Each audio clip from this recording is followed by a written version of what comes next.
Gente, sabe quando vocês assistem um filme e vocês não sabem se vocês acharam aquele filme legal, divertido ou estranho? Essa é a sensação que eu tive quando eu saí da minha sessão de Jurassic World Recomeço, ou Rebirth, Renascimento, se a gente traduzisse literalmente o título original. Ele é um filme que, ao mesmo tempo que ele toca em várias questões bem nostálgicas, eu acho que ele faz muito de uma forma bem memorável, até uma memória da trilogia original, que é o Jurassic Park, criado pelo Steven Spielberg, né, adaptada do livro que ele leu. Ficou, assim, completamente estupefato com o que ele leu e criou daí todo esse mundo no cinema. E também ele fez parte, né, da produção ali executiva da última trilogia, que é o Jurassic World, com o Chris Pratt, a Bryce Dallas Howard, que acabou em 2022 com o Jurassic Park Dominion, que inclusive trouxe personagens do clássico pra contracenar com os personagens da trilogia que fechou em 2022, com a personagem da Laura Dern, do Sam Neill, do Jeff Goldblum, né, que é o Alan, o Ian e a Ellie. Eles foram ali misturados com os personagens da trilogia anterior, que é Jurassic World. Esse aqui seria então o quarto Jurassic World. Ele não desconsidera o que aconteceu nos últimos filmes, ele é o que a gente chama de soft reboot. Um reboot total é quando um universo de histórias, de filmes ou de qualquer outro tipo de narrativa, seja livros ou histórias em quadrinhos, recomeça do zero. Aqui não, ele é um soft reboot, soft assim de leve, né? Porque ele não desconsidera os acontecimentos das duas trilogias originais, a gente poderia colocar assim, os 6 filmes anteriores. Ele é um sétimo filme nesse grande universo. Ele se passa 5 anos depois dos acontecimentos de Jurassic World Dominion, que é esse filme que colocou todos os personagens principais da trilogia original com os personagens da trilogia mais nova pra contracenar e resolver a questão junto. Esse filme não teve uma boa recepção crítica. Se eu não me engano, pelo Rotten Tomatoes, ele tem, assim, de crítica, 20 e tantos por cento de aceitação crítica, o que é muito baixo, porque pra ser considerado um filme na média no Rotten Tomatoes, tanto pra audiência quanto pra crítica, é 60% é o corte. Se cair, se for 59%, já é a melequinha, não é o tomatinho, né? Rotten Tomatoes significa tomates podres. Então, assim, e é um site que é muito levado a sério pelos críticos. Ele é um dos maiores indicadores de cinema pra crítica especializada e também pra público dar sua opinião. E eu acho que esse filme aqui, ele reflete bastante isso também. Ele tá com 52%, então ele tá abaixo do que é considerado uma média, que é 60% na crítica, ele tá com 52%, enquanto para o público ele está com 72%. A minha opinião aqui, gente, é que pra mim ele é um 7. Ele não chega a ser um 7.2, então ele não chega a ser um 72, como é ali o consenso do público no Rotten Tomatoes. Ele também não é um 7.5, ele não é um 6 pra mim, ele não é um 6.5. Porque o que acontece, gente? O diretor desse filme, que é o Gareth Edwards, ele já dirigiu filmes como o Godzilla de 2014, que é um filme que eu acho muito legal, e também o Rogue One, que é um dos meus filmes favoritos de histórias Star Wars, assim. Até é um filme que eu acho que pra mim ele entra como um dos melhores filmes, se não o melhor, de todos da saga Star Wars. Então o Gareth Edwards, ele sabe construir uma narrativa, ele rodou esse filme, inclusive, pela primeira vez, é um primeiro filme que ele roda em 35mm, em câmeras, então, que são em película mesmo, em filme. Então ele traz bastante essa questão nostálgica de parecer um filme dos anos 90. Só que ao mesmo tempo que ele faz isso, eu acho que a narrativa se perde um tanto com os personagens. Eu acho que tem algumas tentativas de amarrar bem ali os personagens uns com os outros, que é o que acontece, por exemplo, com o personagem da Scarlett Johansson e do Mahershala Ali, que é a Zora e o Kincaid, o Duncan Kincaid. E eles são amigos já, e ela é essa moça meio que mercenária, como o personagem do Jonathan Bailey fala, né? O Jonathan Bailey pergunta pra ela uma hora qual que é o seu papel aqui, que é o Dr. Henry Loomis. Ele é um cara, assim, um arqueólogo, meio nerdzão, assim, ele é nerd, né? E ele tá só interessado no bem dos dinossauros. Esse filme se passa, então, 5 anos depois, como eu já mencionei, dos acontecimentos de Dominion. Os dinossauros, eles fazem parte do ecossistema da Terra, mais uma vez, só que as pessoas já estão, assim, saturadas de dinossauros, e eles estão, a principal base deles, assim, pra que eles consigam sobreviver, são em lugares mais tropicais e mais subtropicais, assim, com esse clima mais, assim, digamos que subtropical, tropical.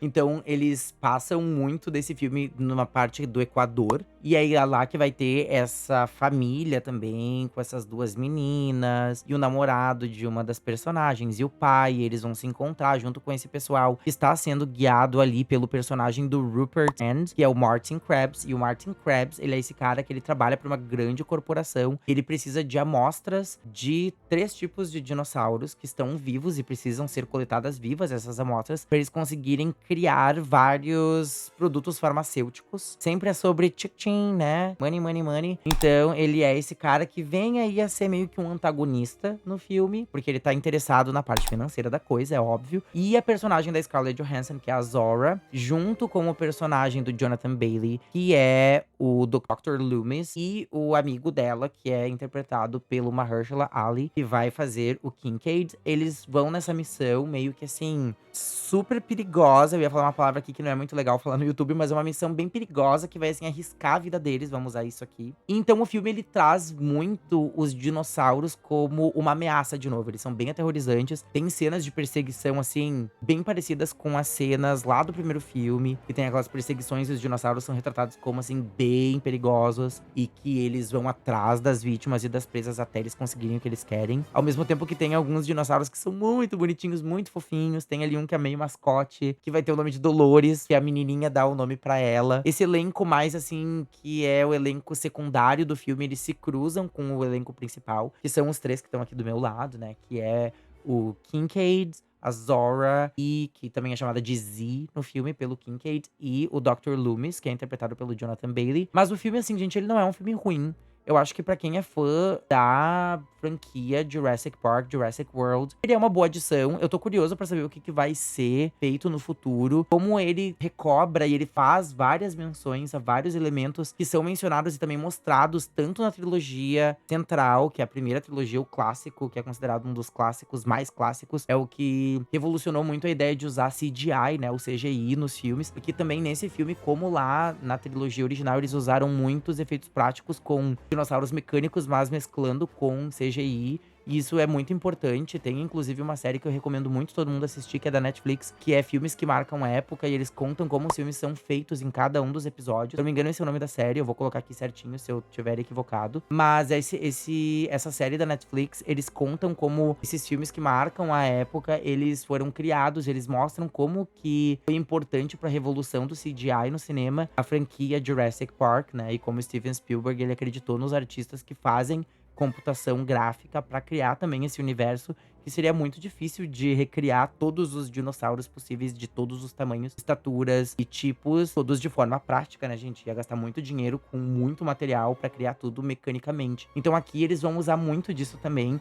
O que eu acho que aí é que mora essa minha dúvida do será que eu gostei muito ou será que eu achei esse filme estranho? Porque eu acho que tem muitos elementos narrativos que são meio perdidos, assim, e também as conexões entre os personagens. Mas ele é um filme bem legal de assistir, na verdade. E ao mesmo tempo ele é muito estranho, porque eu ficava, assim, em alguns momentos, escolha estranha. Eu não vou dar spoiler aqui, não se preocupem, eu não vou dizer o que acontece, quais são os elementos que são recobrados dos outros filmes, dos outros 6 filmes. Então ele é como se fosse um quarto Jurassic World, porque os outros 3, com Chris Pratt, a Bryce Dallas Howard, era Jurassic World já, e a trilogia original se chama Jurassic Park, como a gente bem sabe. Então já são 6 filmes antes desse, e esse é então o quarto Jurassic World, e é um 7º filme da franquia no total. O Steven Spielberg, ele é produtor executivo aqui, e ele entregou aí o bastão pro Gareth Edwards, e o Gareth Edwards, ele é um cara bem criativo, ele tem uma visão bem criativa, é a primeira vez que ele roda um filme em 35mm, com filme, com película mesmo. Então eles vão se juntar com várias outras pessoas, como é o caso do Frank Marshall, que é um dos produtores, e ele produziu filmes como Sexto Sentido, Sinais, e também a franquia original Jurassic Park, junto com o Steven Spielberg. Então tem nomes muito legais aqui. Quem concebeu a ideia original é o Steven Spielberg, que é o criador, né, no cinema, da primeira franquia do Jurassic Park, assim como o Steven Spielberg criou Tubarão, que é uma revolução também no cinema, os filmes de horror. Ele também criou ET, ele também criou Schindler's List. Então, tipo assim, ele é um cara super renomado no cinema, e dá pra ver a produção dele, né, executiva nesse filme. Só que eu acho que é um filme que ele se perde um pouco. Eu entendo um pouco a crítica também, por o filme jogar no seguro e não trazer nada de muito novo, assim. Ele joga bastante com a nostalgia, mas ao mesmo tempo eu também entendo o público, dá um 72%, eu sou um 7, eu não sou nem um 5, 52, 5.2, como é a crítica no Rotten Tomatoes, que é o que eu geralmente uso. Óbvio, né, a gente tem outros indicadores por aí, que não só o Rotten Tomatoes, mas esse é o meu favorito, é o que eu mais gosto de usar, porque eu acho que ele traz umas métricas que me ajudam bastante a entender. Eu não deixo de ver filme por causa de nota, nunca, gente. Eu gosto de tomar as minhas próprias conclusões. Então, às vezes tem filmes que tem a nota muito baixa, tanto por crítica quanto por audiência, e eu gosto até. Às vezes tem filmes que a crítica lá em cima e a audiência lá embaixo. E eu também fico, às vezes tem filmes que é muito alto na crítica e é muito alto na audiência, eu fico, nossa, tá sendo tão aclamado assim. Mas eu acho que faz parte. São opiniões públicas, tanto dos críticos quanto da audiência, que, enfim, pessoas têm motivos diferentes pra gostar ou não gostar de um filme. Pra quem é muito fã da franquia, eu acho que pode ser legal pra ser nostálgico, mas também pode ser meio que uma decepção por talvez não trazer tantos elementos quanto a gente pensa, ou tantas explicações quanto a gente acha que pode ter. Eu acho que ele me deixa bem animado, na verdade, pra ver o que vai acontecer no futuro. Ele não é um filme ruim, gente. Eu acho que tem muitas pessoas aí pintando ele como um filme terrível, e ele não é. Eu fiquei bem surpreso. Eu tava esperando assistir um filme, uma bomba. Total, eu tava esperando assistir uma bomba. E eu acho que ele se perde meio que na narrativa, no plot, em alguns momentos, até na conexão entre os personagens. Mas ele não é um filme ruim. E eu consegui sacar qual que é a ideia dele por trás, mas eu acho que tem algumas falhas nas conexões, assim, das partes. Às vezes fica meio que solto alguma explicação sobre o porquê daquilo tá acontecendo. E eu não vou dar spoiler aqui, entre os personagens, principalmente. Porque mostra, eles tentam aprofundar por meio de contar as coisas. Eu tenho um grande problema com isso, que é quando os personagens ficam contando o que aconteceu com eles no passado e não, sabe? Tipo assim, sei lá, a gente fica tentando imaginar e fica ali a personagem da Scarlett Johansson, que é a Zora, com o Kincaid. E o Kincaid, ele teve uma questão familiar e a Zora pergunta, e ficou uma coisa super sentimental. Eu achei aquilo meio solto, porque eu não consegui criar uma química nem entre os dois na minha cabeça e nem eu com os dois, que isso é muito importante pra mim quando eu assisto um filme. Por isso que eu assisto tanto filme, porque eu busco muita conexão com o que eu tô assistindo. Mas assim, é um filme divertido. Ele não é um filme ruim. Eu acho que vale a pena assistir pra quem gosta de dinossauros, principalmente, e pra quem gosta da franquia, vale a pena dar uma olhada nele. Se não quiser assistir no cinema, espera sair em streaming, assiste em streaming. Mas não acho que é um filme que, nossa, vamos pular porque é um horror. Ele não é um horror, gente. Eu não sei por que as pessoas, elas pegam tanto, às vezes, algumas produções, ou alguma pessoa, algum artista, e pegam tanto pra santo e massacram uma coisa na internet. Eu acho isso tão pesado, eu acho isso tão... Sei lá, eu sei que às vezes tem algumas questões que a gente tem que ser crítico e a gente tem que falar o que é verdade. Mas eu acho que às vezes as pessoas só querem ser maldosas e ir na onda, sabe? Tá um lixo isso aí, tá horrível. Vou dizer, eu não acho que é. Eu acho que esse filme é um 7. Ele não é um 7.2, como é a audiência pra mim. E ele não é um 52, que tá bem abaixo da média, assim. Abaixo da média, porque teria que ser 60% pra ser considerado na média no Rotten Tomatoes, pra ser um 6, né? Mas enfim, eu acho que o elenco é um elenco bem legal. Eu gosto das interações ali das meninas que são irmãs, que é a Luna, se eu não me engano o nome da atriz é a Luna Blaze, e a Audrina Miranda e o David Iacono, que são os adolescentes dessa vez, e eles estão ali com o pai deles, que é o Manuel Garcia Rulfo, e eles são esse grupo de pessoas que estão ali meio que à deriva no oceano, velejando, e vai ter uma questão dinossáurica. Dinossauro. Ali no oceano, e eles vão estar chegando de barco, essa equipe que tá indo atrás desses insumos, né, desses produtos aí pra conseguir fazer as vontades dessa grande corporação que está sendo ali super dirigida pelo Martin Krabs, que é o que contrata tanto a personagem da Johansson, quanto do Bailey, quanto também do Mahershala Ali. Então o filme, ele não é ruim, ele me traz bastante a sensação de nostalgia dos primeiros, ele conecta, ele não deixa de lado o que já aconteceu, ele reconhece tudo que aconteceu nas últimas partes da saga, que são os últimos Jurassic World, os últimos 3 filmes, mas ao mesmo tempo ele é um filme meio estranho, assim. Fica meio que um limbo pra ele, eu acho. Ele é um filme bem standalone mesmo, assim, ele fica sozinho. Eu acho que em conexão com os outros, mas ao mesmo tempo ele continua a história. Por isso que eu fiquei meio assim, onde é que eu encaixo isso? Ele reconhece que os outros são parte, né, do lore de Jurassic Park, Jurassic World. Ele reconhece os outros 6 filmes como parte dessa narrativa geral, mas ele ao mesmo tempo ele não se compromete tanto, sabe? Sei lá. O que vocês acharam? Se vocês assistiram, vocês pretendem assistir, se vocês não assistiram ainda. Mas eu não achei ele de todo ruim não, tá, gente? Pra quem tá em dúvida, eu recomendo assistir, vocês tomarem as próprias decisões. Não deixem os outros tomar a decisão por vocês, gente. Não deixem de assistir um filme que vocês têm interesse por causa de crítica ou por causa da opinião do fulaninho.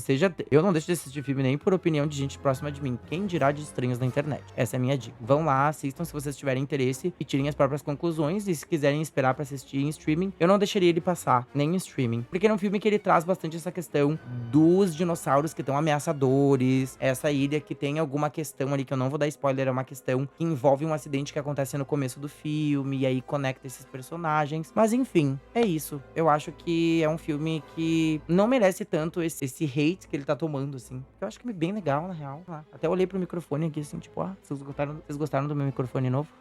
Ele cancela mais o ruído. Eu espero que vocês curtam o filme se vocês assistirem. Nem que seja, tipo assim, por um momento de... Ele serviu entretenimento. Sabe aquele filme que serve entretenimento? Que vocês assistem... Tá, eu fiquei entretido por 2 horas e 15 ali, que eu acho que é o tamanho dele. Eu vou estar assistindo o Superman agora na terça-feira, na pré-estreia. Vai ser uma pré-estreia na terça, não na quarta, porque geralmente a estreia é na quinta. Eu vou estar assistindo o Superman no dia da pré-estreia, na terça. Eu vou assistir esse filme em IMAX, eu tô super empolgado. Eu já vi o trailer dele em IMAX várias vezes. Na outra semana vai ter o Quarteto Fantástico, que eu também já comprei o meu ingresso pra pré-estreia. Então, esses eu vou tentar fazer o quanto antes o vídeo, quando eu chegar já tentar gravar, porque esses 2 últimos filmes que eu assisti, que é tanto Jurassic World quanto Fórmula 1, eu demorei um pouco porque os meus 2 últimos fins de semana eu não pude focar muito em fazer coisas pra mim e conteúdos pro meu canal, que é uma coisa que eu quero muito fazer, assim, com bastante constância, porque eu gosto de fazer e porque eu acho que é legal também alimentar o meu canal no YouTube de uma forma substancial, sabe? Eu gosto de fazer isso, eu gosto de editar, eu gosto de trabalhar com isso, e por mais que o meu canal seja pequeno e eu não esteja tendo, assim, o que é um retorno, né, gente? Eu acho que o retorno principal, primeiramente, é eu me sentir feliz com o que eu tô fazendo. Mas, né, não se perguntem,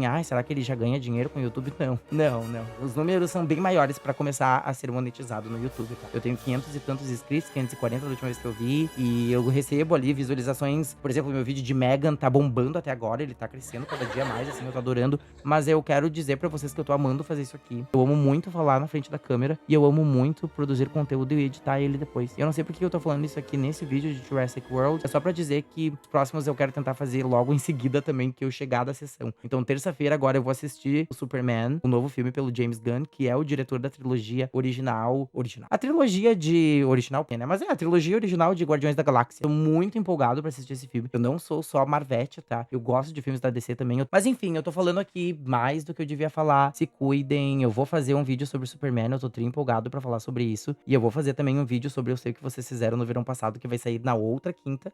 Eu tô me preparando pra essa semana rever os 3 primeiros, apesar do terceiro não ter muito a ver com personagens ali da Jennifer Love Hewitt e do Fred Prinze Jr. Mas enfim, eu vou assistir os 3 de qualquer jeito. E vou fazer vídeo também de Quarteto Fantástico assim que eu assistir a pré-estreia, no dia da pré-estreia, que é na quarta, anterior à estreia de fato, né? Que é na quinta, no Brasil. É isso, espero que vocês tenham gostado do meu microfone novo, que vocês estejam se cuidando, que vocês assistam os filmes que vocês querem assistir, independente de crítica ou de opinião das pessoas, até se for gente próxima, gente. Tirem as próprias conclusões. Muitos filmes eu deixei de assistir no passado, quando eu levava muito em consideração a opinião dos outros, porque, fulano de tal disse que o filme não é tão bom, ou amigo de tal falou que o filme... Aí depois eu assisti o filme em casa e ficava arrependido de não ter assistido no cinema. E eu ficava assim, mas eu gostei desse filme. É pessoal, gente, é pessoal. Não adianta. Gosto é que nem, vocês sabem. Fui.